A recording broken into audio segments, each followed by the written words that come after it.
Hey guys, it's Rush. Hope we're doing well. Welcome back to the channel. This video today, it's come about off the back of questions I've had in the comment section on YouTube about punishing. So a number of people have asked about like how to punish moves, like what to use. And it's not really a broad topic, but there are particular elements you have to take into account.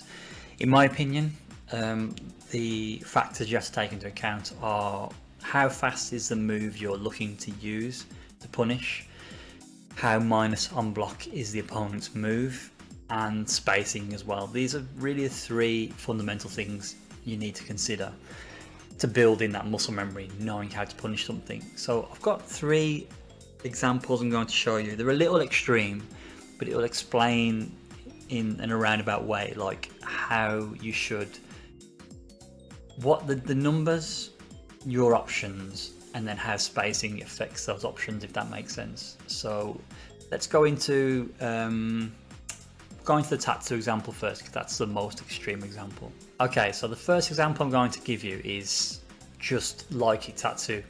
Lock-in like a tattoo, you can see there, it's minus 11 on block. Now, I'm just going to stop this for a second. It's minus 11 on block. And generally, you'll find Ken mains doing like chin buster, like bat medium punch, heavy punch into V skill 2 or heavy kick tattoo, whatever options they've got. The reason for that is it's good. It's a good punish. The bat medium punch has enough range to generally punish it at close range.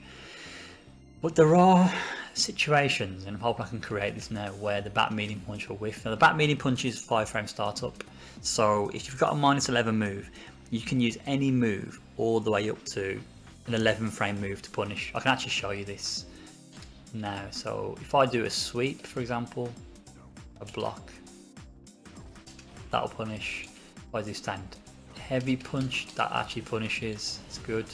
If I do stand heavy kick, Akuma blocks. Now Akuma can block that because he is so if stand heavy kick is 14-frame startup, obviously Tatsu is minus 11, so 14 frames of startup for a 14-frame move will not punish a minus 11. It's just not the way it works. It's not quick enough. It's 3 frames too slow to punish. So if I show you now, that's generally what Kens will go for, but there is a spacing, if I can get it just right. Look at that. You see that whiff?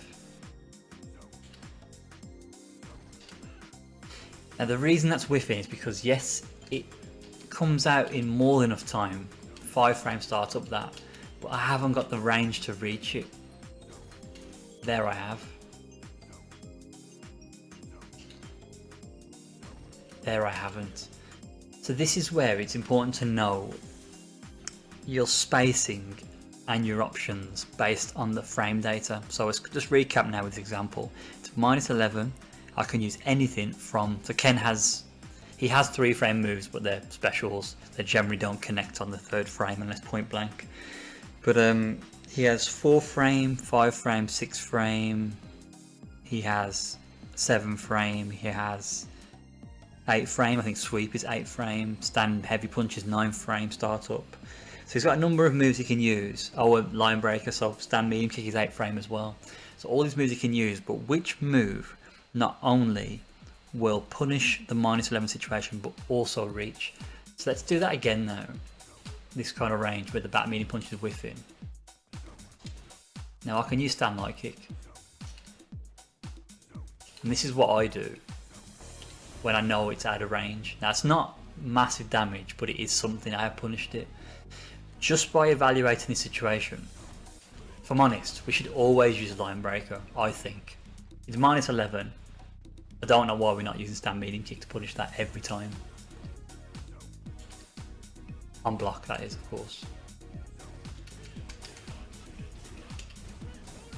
You know, that missed. CA would have connected, but you see my point. So this is what you need to understand when punishing moves. You need to first establish how minus is the move, and at what ranges can I punish this move, and with what? That's the other question you've got to ask as well. So let's show you another example with Akuma sweep. Okay, so Akuma sweep, it's like, I'm guessing it's like -9, -10, -11, I'm not even sure, so have a look. Oh, it's minus 15. Wow, okay, that's really bad.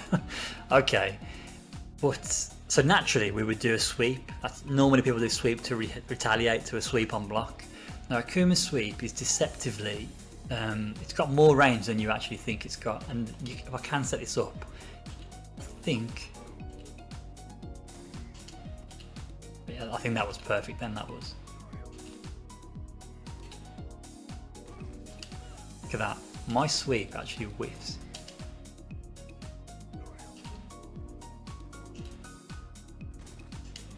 Look at that, it whiffs. Now I've seen this happen a number of times in matches. You kind of assume that because Akuma's a Shoto, because you can punish Ken's sweep and Ryu's sweep with your own sweep, it will work against Akuma, but it actually doesn't. So this again, it's minus 15, but what moves could I use to punish that situation? So all of Ken's moves will punish this in theory, because Ken's fastest move, as I mentioned, his fastest normal move is a 4-frame.